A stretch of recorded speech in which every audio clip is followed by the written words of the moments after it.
Hi everyone, my name is Brittany Lester. I'm the Director of Education at King Manor Museum, and today we're going to make oak gall ink, also known as iron gall ink. This is a type of ink that was used predominantly throughout the Western world during the early 1800s and actually the late 1700s as well, so that's the 18th and 19th centuries. And it's in fact been in use since ancient times. So this is a very old method of making writing ink, and we're going to try and make that today. So this lesson today is going to be a little bit about chemistry, and it's also going to be a little bit about history. So let's get started. So what is an oak gall, and how does it make ink? So an oak gall is this little thing right here. It looks kind of like a marble. Little bit got these little spiky things on it, and it's got this little hole right there, which is a really important part of its function. This actually used to be a nest where a certain type of wasp would lay their eggs. They're not in there anymore because the wasps have since hatched and become adult wasps. So it's an empty nest, let's say. And this oak gall is produced by an adult wasp looking to lay their eggs, usually on an oak tree. And it grows, it looks a little bit like an apple growing on the oak tree, which is why they're sometimes also called oak apples. And it'll sit there, and the larvae of the wasps will grow inside, and when they're ready to hatch, the little baby wasps or newborn wasps will actually dig their way out of this oak gall, and that's what the hole is. It's pretty incredible too. You can see how perfectly circular that they make it. And they burrow their way out, and they fly, and they never even come back. So what's left behind is this oak gall. And in the 19th century, people would go out and they would collect them because these oak galls have a lot of tannins in them rather. And tannic acid is really important to the chemical reaction that we're looking for today to create a really dark pigment for writing with our ink. So you can see that I have a few whole oak galls here, but I've also pre-crushed a bunch of them, which is something you're going to need to do today. It's pretty easy. If you have a mortar and pestle at home, that's something that people would have used to do this. I happen to not have one at home, but I was able to use a hammer, and I put them in a plastic bag, and I got a hammer, and I went out on my deck, and I hammered them. If you don't have a deck, make sure you're choosing a hard surface that isn't a hardwood floor, so you're not damaging your floors. Linoleum is a really good one. Tile is not a great idea because it'll break. But a hard surface like an extra piece of wood lying around, or a card table you don't mind getting a little dinged up. Just make sure whatever surface you're banging on isn't going to get ruined. Alright, so this is kind of chunky. It's a little chunkier than I would prefer. But for our purposes today, it'll be just fine because we're just looking for the reaction. If you're going to make real ink, you definitely want to crush this up real small. And you can kind of see the powder I've got going on down here. That's probably your best bet. But if you're not able to get it down to that, that's okay too, because you can always strain it out later and not worry about the chunks so much. Okay, so those are oak galls. So remember, these produce tannic acid, which is going to be really, really important to our chemical reaction later. Another thing that we have here is the ferrous sulfate, and basically it's about 20% iron, which is the thing that we really need it for. And that's what it looks like inside. It's just kind of like this white powder. Actually, today ferrous sulfate is used to treat anemia or iron deficiency in people, which is how I was able to get this, because it is a supplement that your doctor can tell you should take to help your iron. But today we're going to use it to react with the tannins in the oak gall.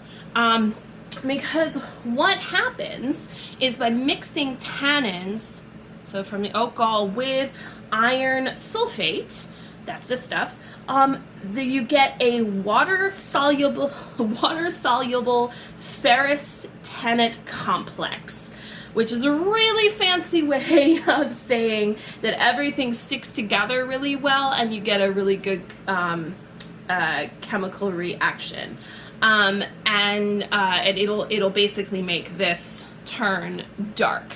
It's really cool.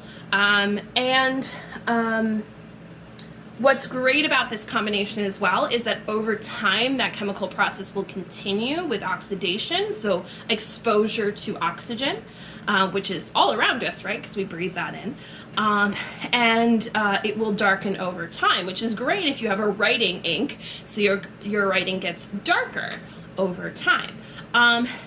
And that's something that would have been really attractive to people who are trying to create these very permanent documents that are also have to be handwritten, because this is a time before typewriters. So we don't have or certainly before computers. So we don't have any digital options. We don't even have any machines that help us to type out our notes or other really important documents, such as the Constitution of the United States. So the U.S. Constitution and the Declaration of Independence, actually, were both written with oak gall ink, and that's because this was the predominant form of ink that was being used in Western culture at that time. So places like Europe and the United States and Canada, that was the way that you usually wrote.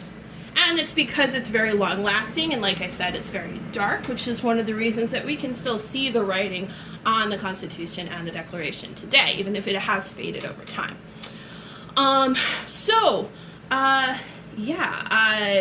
And just a really quick note, actually, Rufus King, really important note, Rufus King, who lived at King Manor, until the end of his life, and then his children lived there afterward. His oldest son John Alsop King, and then his granddaughter Cornelia. So Rufus King actually was one of the signers and, more importantly, the framers of the Constitution, which basically means that he helped to organize everybody's thoughts and put everything down on paper in the way that they wanted the Constitution to work. All right, so let's take a look at our other ingredients and just talk about why we use them. All right, our next one is going to be water, right? We just need a little bit of water. Room temperature is fine. And that's just to provide like the base liquid for your ink. Now you'll notice I do have measuring cups here, but I actually didn't measure very accurately. Kind of with ink, you sort of just do it until it looks okay and you have the consistency that you want. Another thing that I have here is something called gum arabic. And all gum arabic is a sticking agent. So this will actually bond with the molecules of all the other ingredients, and it will make it stick. You find a gum arabic, it's just kind of a powder, it comes from a tree. You find gum arabic in your food all the time. It's in lots and lots of food. I got this at the grocery store. People use it for so many things, for candy, for soup even, and it's basically what they call a binding agent, which takes all your ingredients or all the things you're putting in there and it sticks them together a little bit better, which is great if you want things to stick to paper, for example. Another thing that we've got here is vinegar. Now this is actually a pretty important one. I'm using apple cider vinegar in this instance. That's fine. You can use white vinegar. You probably could use balsamic. I don't know. I've never tried. Experiment a little. Why not? But this is apple cider vinegar because it's what I had on hand. Basically what this does is it's an anti-mold agent. So if you've ever tried to make a chemical-free cleaner at home, you probably very, very well may have used vinegar. And that's because it is actually a pretty powerful disinfectant, natural disinfectant, and it can kill germs. It won't kill everything, but it definitely does help, and it definitely does prevent mold quite a bit, which is good because you're going to want to store your ink for a while, and people didn't have the same kind of refrigeration that we do today. It wouldn't have been practical for them to do so because they had to put ice in these big houses to keep their food cold, like meats and cheese and stuff like that. So they really didn't have space to put their ink. And you want ink to be readily available, not have to go out to the ice house every day to go get it. So vinegar is very important. We're going to put a decent amount of vinegar in there. Final two ingredients, we have salt and we have sugar. Salt is another anti-molding agent. It is a preservative. You may have heard about, like, if you salt meat to make jerky, for example, it keeps the meat, dries out the meat, and it keeps everything, you know, still edible. So it's another preserving agent. It helps to preserve the ink and make it not mold. And sugar is another binding agent. It's another sticking agent. Some ink recipes do not use sugar. Some of them just simply leave it right out. Most of the ones that I found use sugar in some way. I'm using your plain old granulated table sugar. And that's what I'm using today. You probably could use brown sugar. You probably could use brown, like the brown sugar. I forget what it's unfiltered. Raw sugar, I think, is what they referred to it. That would be fine. I just happen to have this in my kitchen. So, yeah. All right, so let's get started. I am going to first I'm going to put in the dry ingredients because I think that's probably going to be the best option. And since I already have these measured out, again, I'm not being real precise with measurements. I'm just going to put what I've got in there of the salt and the sugar. And then I'll take my gum arabic. I'm just going to kind of sprinkle some on. You don't want a ton of gum arabic because what will happen is that it'll stick too much and then you'll have clumpy ink, and that won't work very well. So, you know, you can kind of see the color difference between the off-white gum arabic and the other two. That's about as much gum arabic as you really need. Next, let's put in the oak galls. All right, so I'm just gonna sprinkle a bunch in there. Oh, I'm actually really scooping at this point, so there you go. Okay, cool. Now, I'm actually going to leave the ferrous sulfate for last because I think it's really cool to see the whole thing come together. At this point, I'm going to take one of my spoons and just kind of like mix everything together pre-adding liquid. I think my next option is I am going to add my vinegar. So just a bit. You do want to have a decent amount in there, but you don't want to have so much that it smells terrible. So you can kind of see how much I put in there. A little bit. Not a ton. Alright. And just kind of mix that in. It's going to kind of look kind of this really ugly tan beige color. It's really not going to be pretty. That's okay. Alright, and we're just going to put in our water now. When I did this as an experiment with a group of 7th graders from PS148, they determined that it's the best way to do it is about 2 parts water, 1 part vinegar. So about so if you have for the whole amount of liquid that you have in there, two-thirds of that should be water and about 1/3 of that should be vinegar. All right. So it doesn't look like much yet, does it? And actually, I think I can add a little bit more gum arabic. Yeah, that's good. Again, really, this is a trial and error situation. You are looking to get kind of this. You definitely want liquid. For sure, because this is ink. Remember, you're going to have to use this. Theoretically, you're supposed to use this with a quill pen, but you don't want it. You don't want it like super watery. Yeah, I think that looks good. You can kind of see it's pretty murky in there. Okay, so now this is the really fun part. This is where we're going to see that chemical reaction between the oak galls and the ferrous sulfate. So I'm just going to take about, there we go, a heaping spoonful of this, and I'm going to dump it in. You see already that black spot has formed. Watch this. We're going to take it. Look at that. So satisfying. All right.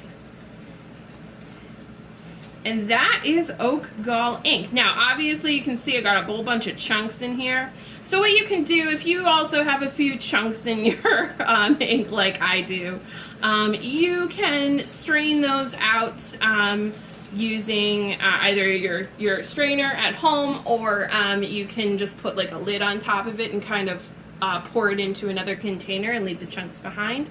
But this is actually not quite ready for use. And the reason is that it has to sit for a bit. All of the historic recipes pretty much say that it is a good idea to let this sit for about 1 to 2 weeks before use. And what you will need to do with that is you will need to put it into a covered container in a cool, dry place. So I do not suggest your refrigerator, because your refrigerator could be a little bit damp. If you have animals, I very strongly suggest that you keep this away from them. It's not necessarily toxic to them, but let's not tempt fate. Also, this stuff stains really badly. It's permanent. It's like getting Sharpie all over the place. So if this dumps on your floor, you will be very sad. So I very strongly suggest putting this out of the reach of anybody who's clumsy like me, and make sure that it's out of the reach of animals and small children. When you're finished and you want to try dipping, using the ink in a historic way by potentially writing with a quill pen, I'm going to be doing another video about that at a later date, so you can join me for that as well. And we can try using this ink that we created, you know, without the chunks. Anyway, it was great to see you all, and hopefully you enjoyed this and learned a little something about oak gall ink making. And we'll see you next time. Bye.